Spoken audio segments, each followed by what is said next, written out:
Welcome back, everybody, to Tanya for Life. We're on chapter 8, Bezrat Hashem, finishing it this week. And just to ease us back in after the whole week, again, what we're learning in the Tanya is the way that Hashem created the world, our placement in the world, our relationship, our interactions with the world, and the effects of everything. All for the purpose of knowing what nature is, what the natural pulls are and drives are, and consequences are, in order for us to elevate it, to not feel burdened and pulled down by it. Rather know that there's a way to build up and go in that direction. As Hashem has already given us at the beginning of the Tanya, says Alter Rebbe, that we're meant to be striving towards becoming like a ben oni, being like a tzaddik, and we're meant to accept the place that we're at as a soul level, all our natural desires, urges, all of the gravitational pulls that pull us down, accepting all of that and doing our best to keep consistently building more and more and more. So part of that is understanding what we're talking about in this chapter, which is part of the negative energies in the world, and understanding the negative energies and how they mix up and interplay with us and the world around us, will actually help us to become aware of what we don't want to put onto ourselves, and to have a sense of awe. And this is like the fear of Hashem, the awe of Hashem, the yiras Hashem, where that's what we're trying to activate more and more, and to really acknowledge the reality of negative energies. And as Tanya goes on, there'll be so much more to share in terms of how we build ourselves through it. But for now, for this chapter, we're still talking about the lowest level of energy, like the darkest negative energies that exist in the world. And that's shalosh klipat hatzmeot, which is specific things, all things that are forbidden by the Torah fall under, and by our Rabbanim, fall under the shalosh klipat hatzmeot, which means that's the energy that it's made of. So if you interact with it in a way that's forbidden, then you'll be absorbing this negative energy into yourself. Whereas compared to the other negative energy in the world, which is like a neutral energy, we have the ability to interact with it and not be so consumed by it, and instead elevate it. Whereas Klippas Naga, we can't elevate by engaging. So now we're talking about occupying ourselves with the mind and with the speech. Before we talked about food and physical interaction with Klippat Naga, and now we're continuing on with speech and mind. Occupying oneself with the intellectual disciplines of the nations of the world is likewise included in the category of engaging in inconsequential matters, insofar as the sin of neglecting the Torah is concerned. For in studying the intellectual disciplines of the nations, too, one is guilty of neglecting Torah study, as explained in the laws of Torah study. Moreover, the impurity of the intellectual disciplines of the nations is greater than the impurity of idle speech. Wow.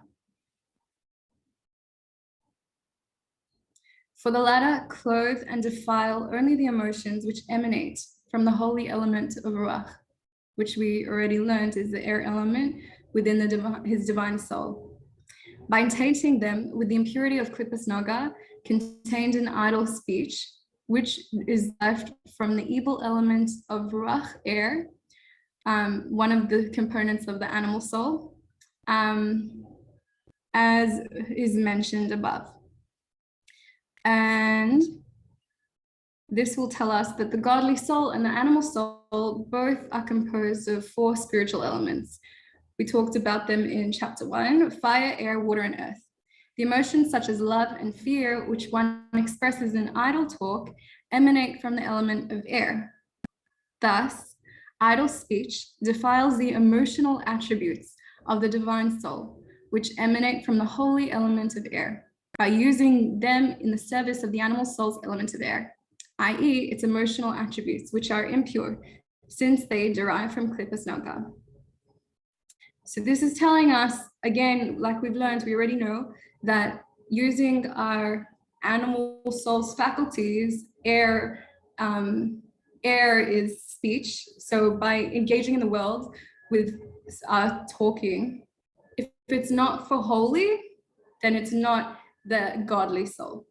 If it's for anything not holy, which includes anything evil and forbidden is speaking evil about your friend, speaking negatively about somebody else, lashon hara, gossip. That is completely evil. That is completely shalosh klipos hatmeos.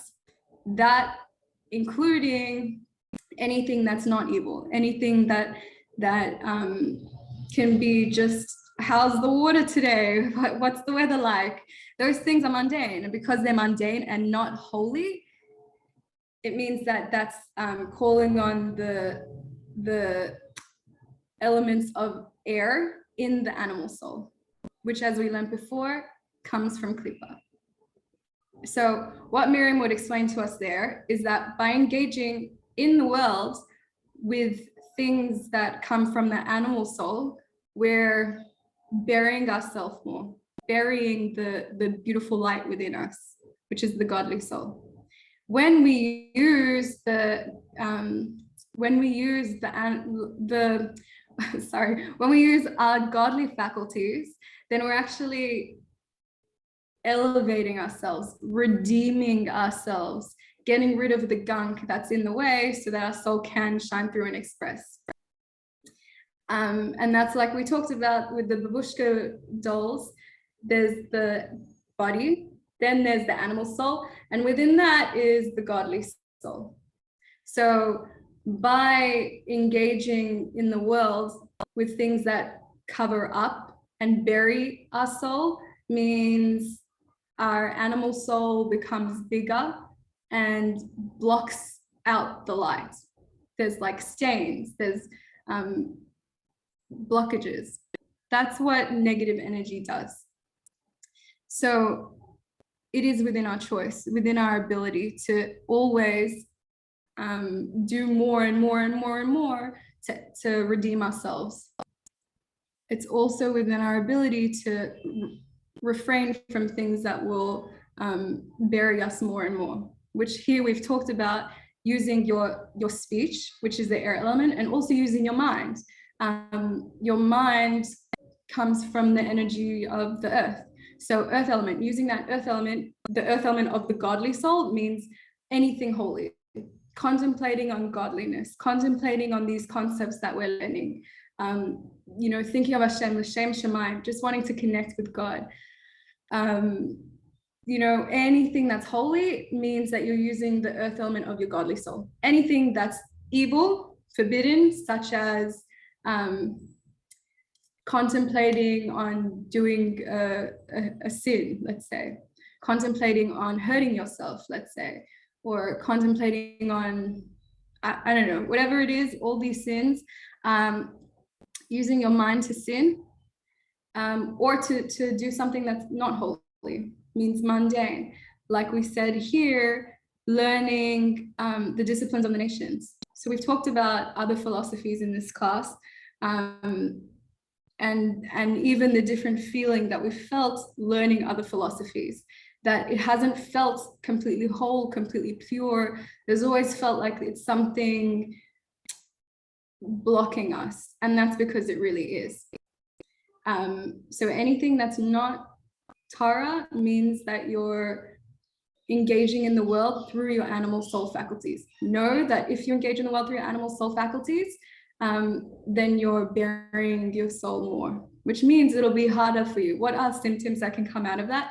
means it'll be harder for you to connect with Hashem. It will be harder for you to have presence in yourself. If you're using your earth element, your animal soul's earth element for contemplating and learning the other disciplines of the world, that can cause you to not be able to take it slow, not to be able to, stop, think before you react, not be able to turn to Hashem in prayer, not be able to contemplate on godly concepts so much. There's just something, it feels like fuzzy or blocking. And that's because this is what's happened. There's negative energy entering into this part of you, and your whole system gets felt through it.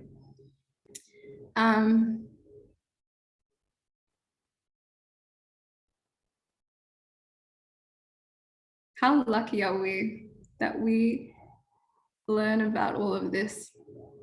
We have the ability to use every mundane moment to elevate it instead. Idle speech does not, however, defile the levels of Chabad, the intellectual faculties in his soul, because it is but words of foolishness and ignorance, since even fools and ignoramuses can speak that way. Since these are not intellectual matters, the intellect remains uninvolved and untainted. Not so in the case of the sciences of the nations. Thereby, one clothes and defiles his divine soul's faculties of Chabad with the impurity of the Klippat Noga contained in those sciences. Whither the sciences have fallen through the shattering of the vessels, out of the hinder part of Chachma of holiness, as is known to the students of Kabbalah. Thus, the study of these sciences contaminates the intellectual faculties of the godly soul, and it is therefore much worse than idle speech, which contaminates only the emotional faculties. I think it's important to say here, Miriam does say that, like, learning the sciences of the other nations, things that are not necessarily Torah, it can depend on your purpose, the reason why you're learning it. If you're learning it to elevate, to deepen your understanding of Torah, like many of us have talked about, wanting to really integrate and connect and absorb with the Torah truly, then, there's an example given that you can learn, learning maths will help you understand Gemara more, like the intellectual looking at it. The sciences can help you really break down and connect with Torah. Like, I know for me, learning chemistry was incredible because it showed me how physically I could see that there was much more than what meets the eye. And so going to, like, the atomic levels and the interactions and connections and different formulas and substances, and how temperamental everything was and delicate and, just mysterious. It was amazing that a tree that looks completely solid is actually full of energy, light that's just moving. It wasn't anything solid at all. So for me, what that taught me was, wow, Hashem is so present in everything, even if it looks completely sure as something else. It's not. So this is an example of using the sciences, using the intellect, but again, connecting your intellect to the Torah, and that makes it holy, so that your intellectual capacity has not been defiled. And here what we're learning, another point is that we've touched on, is because speaking idly, you can be talking with a girlfriend and just be talking about the latest problems, the latest movies, the latest people in your lives, whatever it is. And this is all idle chatter. There's nothing holy about it. You don't necessarily have to be, you're defiling your speech. You're not defiling your mind necessarily, because your mind is not really contemplating, pondering, working, trying to absorb. When you're, so what that means is basically that aspect of your soul, of your being, has been tainted and needs to be worked on. But something that has been defiled through your mind can only happen when your mind has interacted with this information and absorbed it and broken it down and articulated it in its, organized it, separated in different pieces to really absorb it more. That's using your faculties and intellect. And when you do it for something that's not kedusha, then you're defiling that process in your soul, that faculty in your soul, which the Kabbalah actually goes further and explains how when we have these negative energies that we create, right, that we've involved ourselves with, then they have life. They have life from us. So this life force that they're getting from us means that we've attached our DNA to them. And the Kabbalah talks about it like malachim. We create good angels and bad angels, which she's talked about. So each time I think of something negative, then I'm creating a negative angel. The good news is by saying Shuvah, you can get rid of it and melt it down. The bad news is if you haven't done that, then it will hover around you and it will create your vibe, your energy, your aura. So having these angels, these negative angels, the more negativity you involve yourself with, the more negative angels you've accumulated, and they'll start like speaking to you in your head. If you've ever noticed that there's a voice in your head that keeps judging you, that keeps putting you down, like that negative roommate, Miriam calls a 24-hour toxic roommate, or telling you how these people are not worthy of you, or blah, blah, blah, blah. There's so many ways, or you're not able to do something that you're meant to do, or whatever it is that these voices can be talking to you, and you feel like it's you. You start to question yourself, you pause in that moment, and you believe those thoughts. So it helps you to start doubting yourself, doubting your actions, doubting what you already know is good for you. And that's the voices of these negative angels. So that's why it's so easy for us. Again, that happens because our godly soul has been covered up more and more with more and more negative energy that happens, and not doing anything to redeem it, right? So as this happens more and more, people really easily lose sight of who they really are. It's so easy to forget who you are when you're buried under all of these barriers, all of these influences. So that's the good news, that we know now what's there. We know that that's not who we are. We know that a child who's hurting and attacking everybody, it's not who he is to hurt. He doesn't want to hurt. And so it is with us.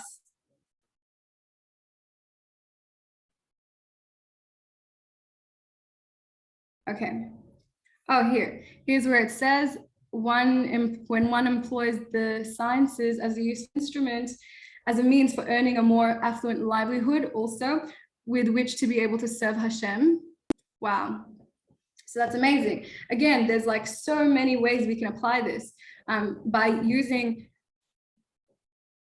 the world around us, and in terms of the information that's out there, going to learn, get a degree, etc., etc. These things, if you connect it for a holy purpose, these things they don't come from the klippas, klippas hatzmeos. So engaging in it in your mind is not a negative, not the lowest negative energy, right? Which means that you wouldn't be able to engage with it. It comes from klippas naga, which means if you use it in the right way, then you can elevate it. You can elevate yourself. So using your degree, using studies, using whatever it is in the right way means doing it for a godly purpose, which can be taking care of your body. That's a godly purpose. Your body is incredibly holy. It is your mishkan, like we talked about, I think, in a few weeks ago. It is your mishkan, the basis for you to be able to serve, to bring Hashem down into this world. So taking care of your body, being healthy, learning what you can to know better about your body, what helps it, what hurts it. These things are holy. If you're thinking that you want to be in a healthy body so that you can be in the best state possible to serve Hashem with joy. let's say. It's also, earning money, is having a job is important, so that you can serve Hashem by serving your family, by being a part of His process, His chesed into the world, that you can help. So all these things, this already changes it into a holy deed, holy thing, by using your intention and applying your intent, your intellect. And here we said, if he knows how to apply the sciences in the service of Hashem, or to better his understanding of his Torah, which we talked about earlier, he utilizes mathematics, for example, in order to better understand the laws of sanctification of the new moon, right? Calculating the exact way that they calculated back in the day, before they had internet and before they had all these instant sources for information. They had to look at the moon, they had to do specific calculations, whatever it is. They had to know when sunrise, sundown, for when they're going to do different times for davening, different mitzvot. So all these things, they had to, learning maths would help a person to better understand this Torah. And that is using this intellect, this information that is not inherently holy, it's klippa, to elevate it to become holy, by attaching it to godliness and using the mind in a godly way. This is the reason why Rambam and Ramban of blessed memory and their peers engaged in them, which is the sciences, since they were able to utilize this knowledge in the service of Hashem and Torah. And remember, Rambam was one of the greatest, beyond his time. He was a philosopher, he was a mathematician, he was what else was he? He was a doctor, he was a scholar, he was an all-rounder. And yeah, he involved himself in the sciences of the nations in order to learn. Johnny? But his learning, John? Can you just learning was for a specific reason, to bring godliness, to attach himself and B'ezrat Hashem, the world around him, to godliness. One thing that Miriam says that I really love, the more, which I think I've mentioned here before, the more one works on oneself, the better, the more godliness, the more one refines his heart, his animal soul, right? And elevates, redeems his godly soul, then the more this godly soul is expressing into the world, because it'll only be expressed through mind allowing it to be expressed and involving in things that express it, right? So it's all about me, the way that I interact with the world, the way that I interact with myself, with Hashem, with my friends, with my family, with food, with the world, with money, with concepts, ideas, with my thinking, with my speaking, with all my faculties, all my ability. The more I work on myself and refine myself and aim to elevate myself, connect myself with Hashem, then that automatically makes me a positive, it leaves a positive impact in the world, which means it leaves a positive impact on the people around me. And that's what will change. That's what will influence people more than any you could ever say to someone. It will be you as a role model. People seeing you, people interacting with you will make them feel amazing and make them want what you have, which is Hashem. And on another point, I wanted to stress that it is possible to do something good and holy that's without the intention of holiness. For example, giving tzedakah, giving chesed. It's very possible that a person will give up their time, give up their patience, their money, their whatever it is, give something to others from a place that's, either that's self-serving in the way that it makes them feel good, or in the way that they get praised, or in whatever way. This is all using the chesed faculty, the chesed sphere of the animal soul. Again, remembering the anatomy of the animal soul reflects that of the godly soul. So this is using the animal soul. Now, using the animal soul's faculties, again, we learned, because it is klippa, when you're engaging in klippa, negative energy in a way that pulls it down, that is the opposite of bringing it up, then it will bury it more and more. So this person who's giving from this intention, it's great that they're giving. No one's judging. Again, this is between you and your maker, and it's not chas v'shalom to judge. If you're going to judge yourself, then don't even think about this. But it's for you to take control in your life, to have that connection to something greater, something more than where you're at, so that you can become better. You only become better if you have this in your mind. So so this idea of having the intention to, as self-serving, means that you're giving yourself an ego boost, which means that every time you deal with this, you're becoming more boastful. You're going to become more arrogant, all your negative character traits will just become more and more and more, because it's animal soul. You're burying your godly soul more and more. We're not judging this. We're not saying it's good or bad. We're just seeing what's happening. If you want to elevate yourself, if you want to stop your negative attributes, if you're not happy with the way that you're acting, feeling, thinking, this is how you do it. The only way to do it is to do holiness, because only the faculties of the godly soul can redeem the animal soul, because it's something holy, right? So doing things with holiness, with the purpose and intent of connecting with God, of godliness, unification in this world, making a bidur b'tachtonim, those things is what elevates you. And if you're having a hard time, it's fine to relax. Don't judge yourself. Don't look at all the things that you're doing wrong. That doesn't work.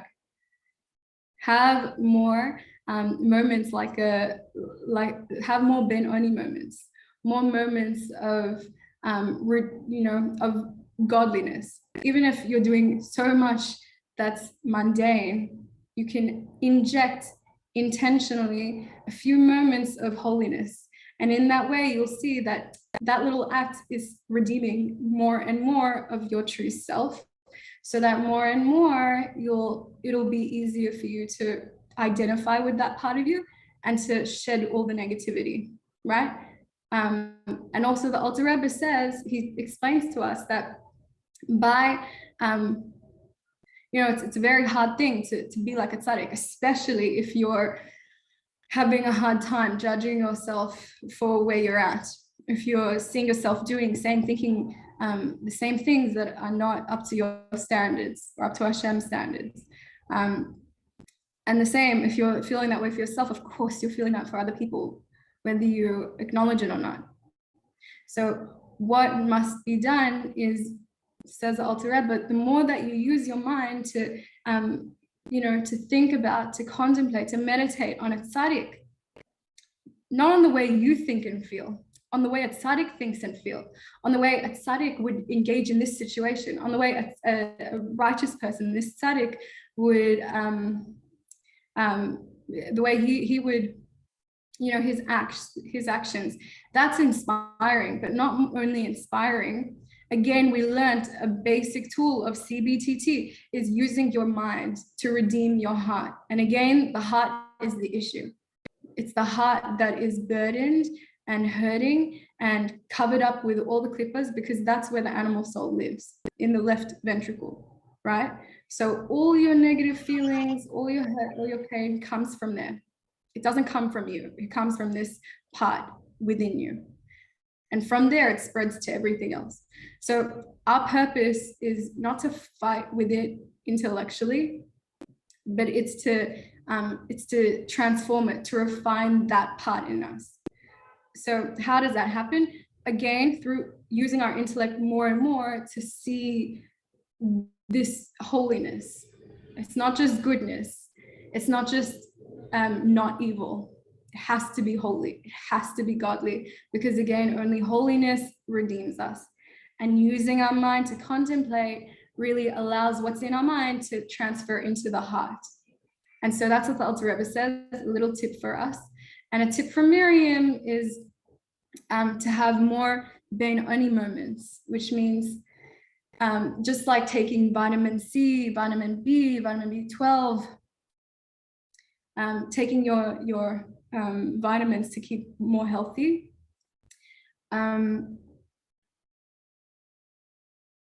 The way we do it spiritually, the way we help our godly soul become stronger,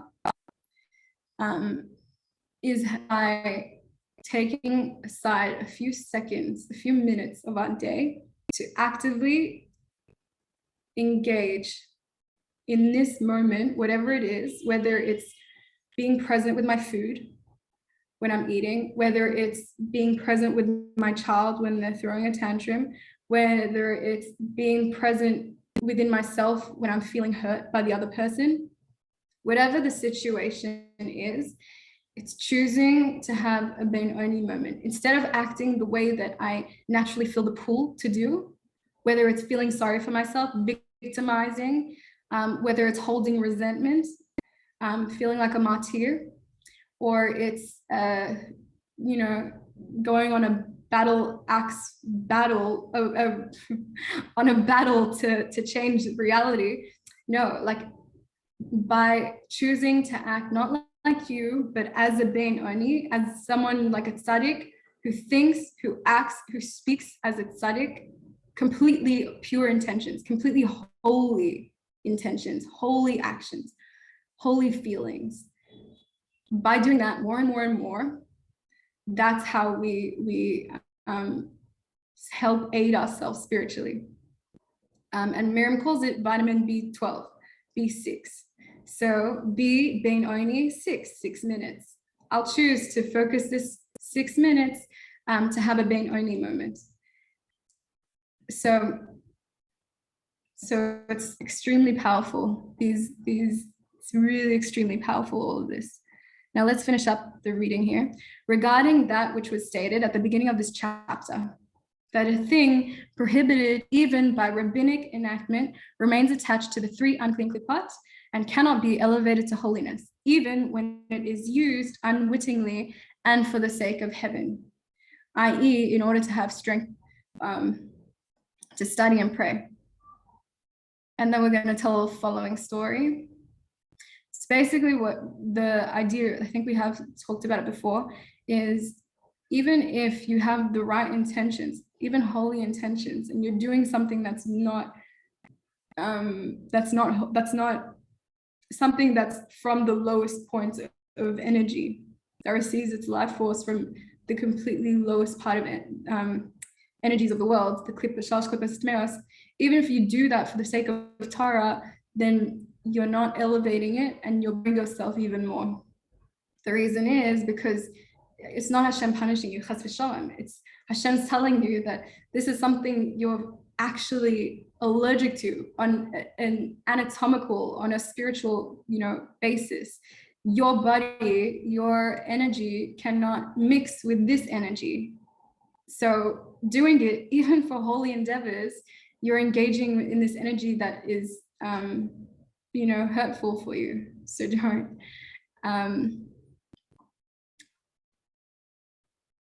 So a chassid, here's the story, once came to the Alter Rebbe, lamenting the fact that his son-in-law was subject to periods when he would doubt his faith. The Alter Rebbe responded that the son-in-law had unwittingly consumed milk, which was milked by a non-Jew, with no Jew in attendance. Wow. Though he was unaware of this fact, and though the prohibition against such milk is only of rabbinic origin, this had so strong an effect upon him that it caused him to doubt his faith. The Alter Rebbe then proceeded to tell the chassid how the matter could be rectified, thereby healing the son-in-law of his spiritual malady. That's amazing. So what's that saying there? Is that first of all, milk being milked by a non-Jew for a Jew is obviously not the holiest thing. We know that for shechting, for involving in things, there's intention that gets pulled into it.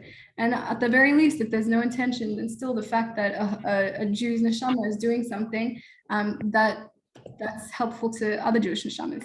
But the fact that a non-Jew was part of that process, milking the cow, although it wasn't something prohibited by the Torah in words, and it was something that the rabbis made a prohibition against.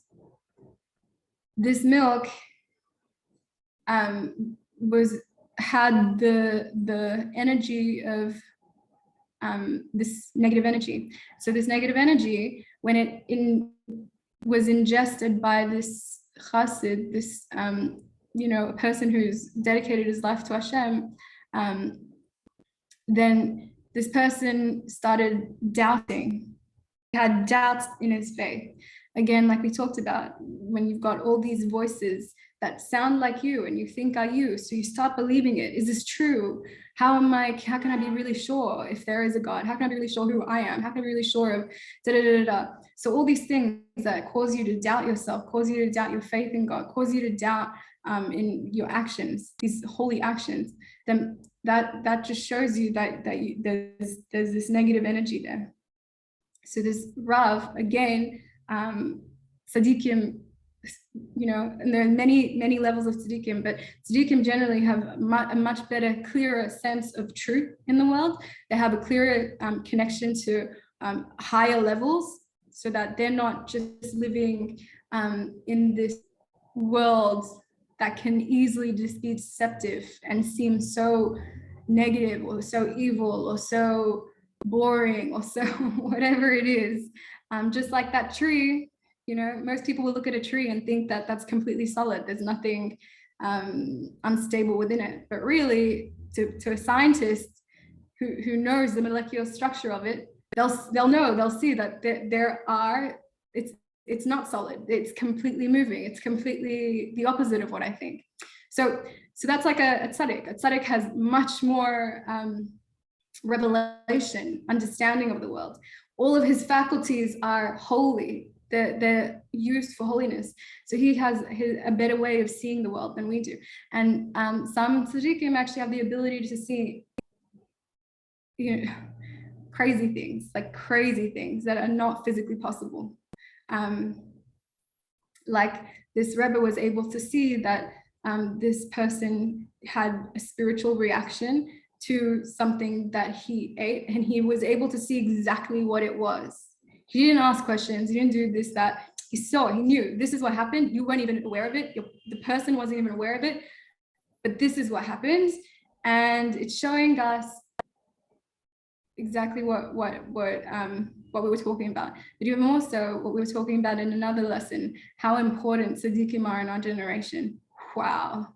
It is easy for us to get lost alone. It is so easy for us to get lost alone, because again, this happens. It happens every single day that we engage in negative energies that attach themselves to us. We give birth to life force that is negative, that has a negative influence on us, these negative angels, and we're not aware of it.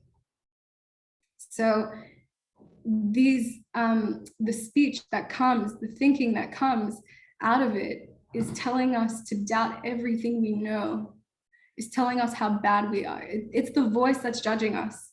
Our godly soul doesn't judge.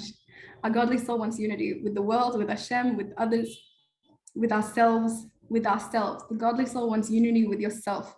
So the voice that's judging you comes from these negative angels. And the more one has it, the more negative angels are on him, right? And probably the more actions in the world he's doing from the faculties of his animal soul, not the godly soul. Because if he was doing more godly soul, using his godly soul more, then he wouldn't be so pulled down all the time. he would at least have a sense of, okay, there are moments when I have some revelation and there are moments when I feel more confused and attacked. But a person who doesn't involve his godly soul at all will never feel revelation, will never feel light and free. And I can tell you from experience that there are periods where I'm aware. Baruch Hashem, you can be aware in yourself when you're doing things, when you're going through life, when you're going through difficult times, so that you can start to see patterns, not judge yourself, but learn about yourself more, kind of like a scientist, for a holy endeavor. So that you learn not to take your feelings, your thoughts, your doubts so personally, not to take your actions and your failures so personally. There's no need for that. Hashem doesn't take it personally, and your godly soul doesn't take it personally. That's who you are, So the more you can see this at a distance, playing out in your life, then it'll be easier for you to connect more with your godly soul, accept that this isn't who you are. These doubts, these thoughts are not really a reflection of your true identity. So it'll make it easier for you to stop doing those things, stop listening to those voices. And it'll also give you more motivation to do what Hashem is sharing with you, these tools to get rid of these issues. Like we said, we do, the Alter Rebbe says it's a mitzvah for a woman to do shacharis and mincha and the Shema at bedtime, right?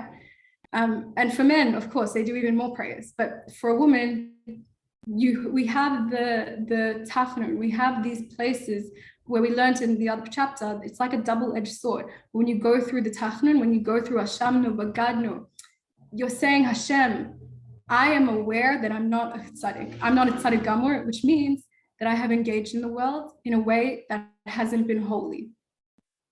Even if I've done it once, even if I've done it a billion times, doesn't matter. But I'm coming to you with my imperfections, the fact that I haven't done everything holy, the fact that I still have feelings in my heart that are holding on from, using my animal soul negatively. And like the double-edged sword, by doing these prayers, I'm getting rid of it. I'm getting rid of these things. I'm saying teshuvah. I'm returning back to my true self, returning back to my neshama, to Hashem. And that is extremely powerful. And that is an incredible gift. And to some people, most people, if you're having difficulty with davening, it's because, one thing you can think of is, what are you actually doing? It's a gift. Hashem doesn't want you to daven for him. He doesn't get anything out of it. It's not like if you do a mitzvah, then some part of Hashem is, you're elevating Hashem. No, you're helping yourself. You're throwing yourself a lifeline. And Hashem's given you this world in order for you to do that. You can keep throwing lifelines to yourself and to the other people in the world just by working on yourself in this way. And by doing these, the double-edged sword throughout the day, the davening at nighttime, davening in the morning and in the afternoon. It's really amazing. Baruch Hashem, such a gift, all of this.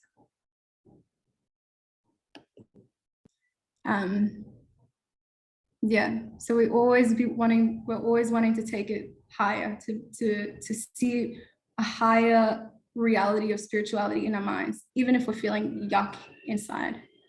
Because seeing it, intellectualizing it, meditating on it, allowing my heart to feel it will help all to change in that direction.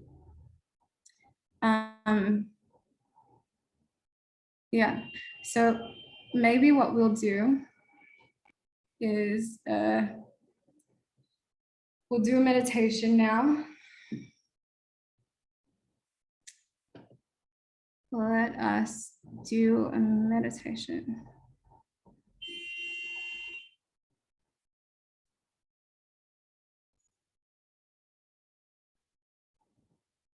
Okay. I invite everybody to begin by breathing out, getting rid of all the pent-up energy, the tension in your heart, in your mind, in your body, in your lungs. And allow yourself to gently breathe in naturally. Continue breathing out, all tension. Breathing in, peace, security, safety. In and out.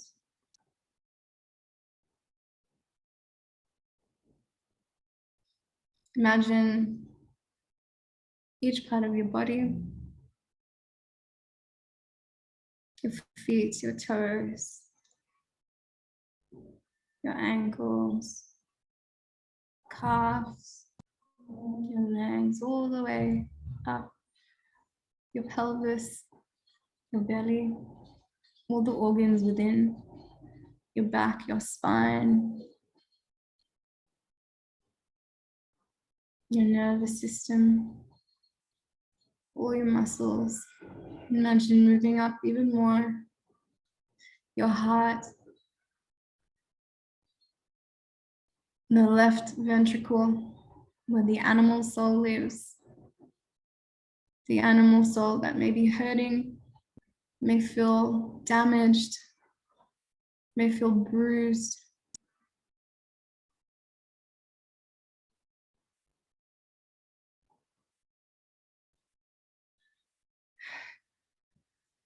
The right side of the heart, where your godly soul is. You might feel weak. You might be gasping for air.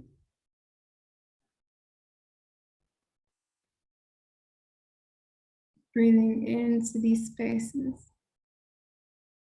and allowing the energy to balance. Letting your animal soul let go. Giving space for your godly soul to breathe. Moving up through your throat.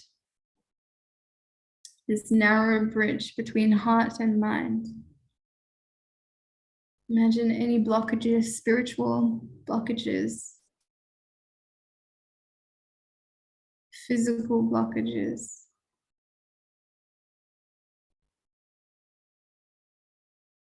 Breathing in, allowing it to soften up, and breathing in. Moving up to your mind, feel the presence of your eyes, your mouth, your jaw, your cheeks. Feel the weight of your head, your brain, your mind.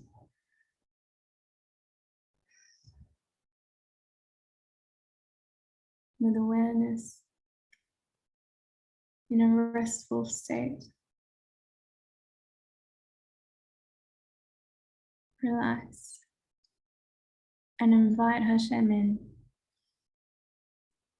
Hashem who's wanting to join with you. Imagine your godly soul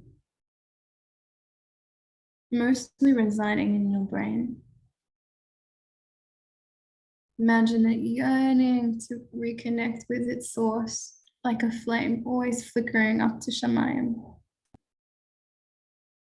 Imagine your soul flickering, yearning to rejoin with Hashem. Imagine your soul's joy with Hashem entering more within you, like a father and son reunion.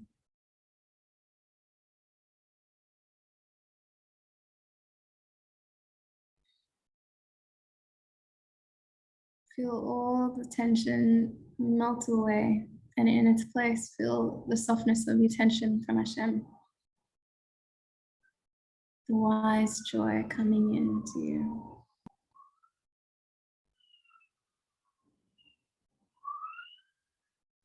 See yourself in a situation that maybe today you have acted in a not holy way, in a way that you engaged your animal soul's faculties. Maybe it was the faculties of earth, the way you were thinking. the way you're feeling sad, overwhelmed, maybe being slow. Maybe it was not the earth element. Maybe you were using the animal soul's fire element with anger. Maybe you were anxious today. Maybe you held on to resentment. Maybe you held yourself back from being kind to yourself. Maybe you were judging yourself or judging another. Maybe it wasn't the fire element. Maybe it was the air element of the animal soul. Maybe today you spoke in a way that wasn't refined, in a way that was mundane, meaningless, or was hurtful. Maybe you engaged your air element with restlessness, a restless feeling, the way you expressed yourself, maybe your tone of voice, maybe the way your face looked, your expression in the world wasn't holy, wasn't encouraging. Animal soul's air element. And then again, maybe you acted through your water element of your animal soul. Maybe you were lusting for something. Maybe you just wanted to take the easy way.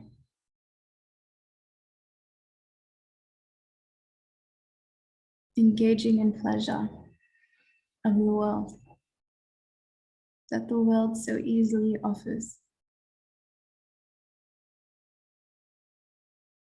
without holy intent and with excess.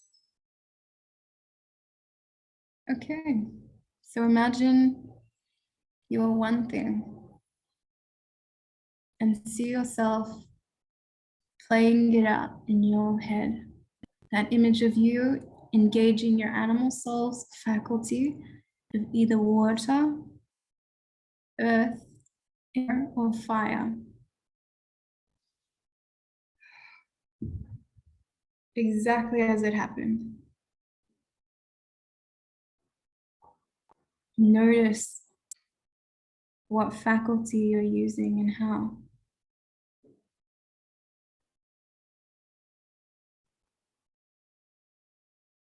And now, imagine going through the same situation and instead diverting your attention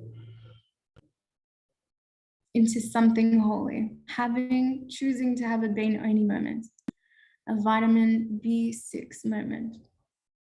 Instead of the scene replaying as it did earlier today, you see yourself using this element.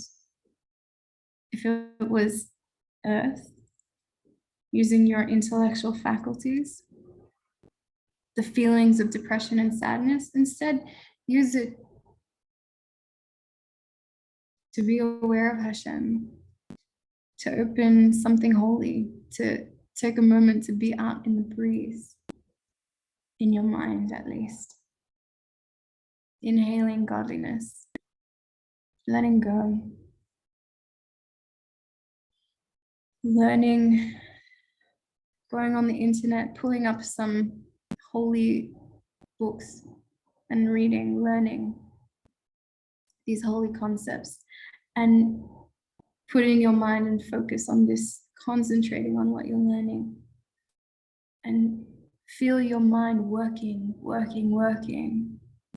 to understand and grasp this godliness.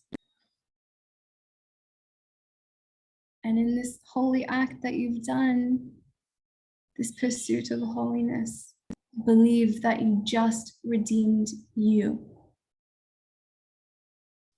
that your soul has become stronger, pierced through the darkness, and has elevated, refined your animal soul a little bit more.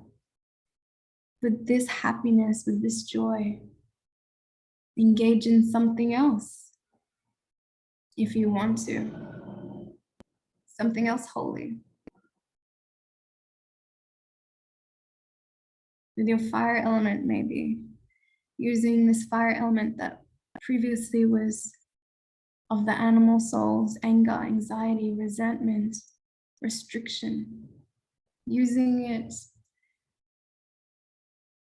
to focus without moving your mind.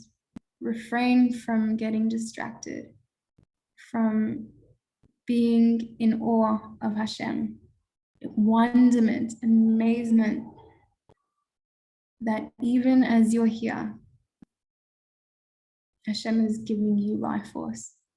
The same way He's giving life force to the earth and to the trees and the mountains constantly.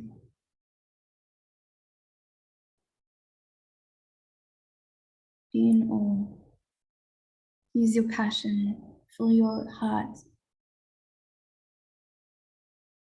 feeling for Hashem, refining, becoming holy, and know that you just redeemed your soul even more. See yourself free from your negative emotions that were previously holding you back because of your animal soul. But you've just redeemed it. So see yourself free. See yourself strengthening this holiness within you. Your mind is clear and you're grounded, you're centered. You know who you are. You're holy. Now Hashem, with a beautiful plea, let's talk to Hashem. Please help us to align our thoughts, intentions, our actions, our speech more and more and more with you, with more ben-oni moments in our day, with more redeeming our soul, identifying with our true self. For you, for Hashem. To make a dear b'tachtenim even in the hardest times.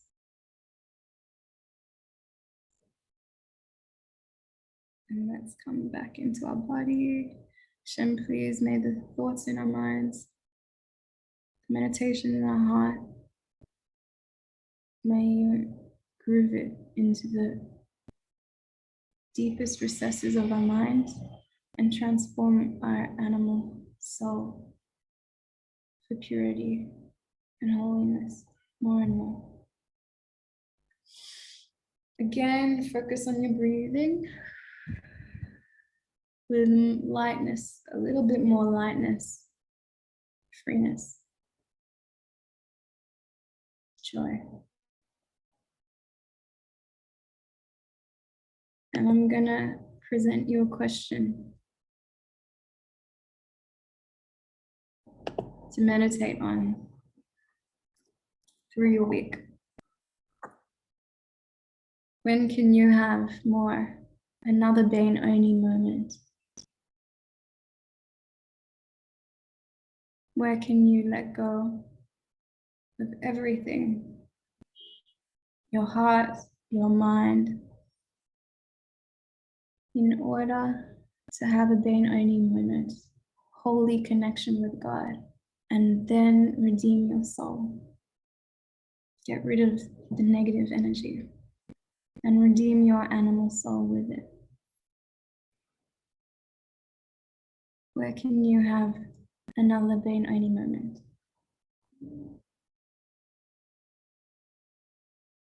All right.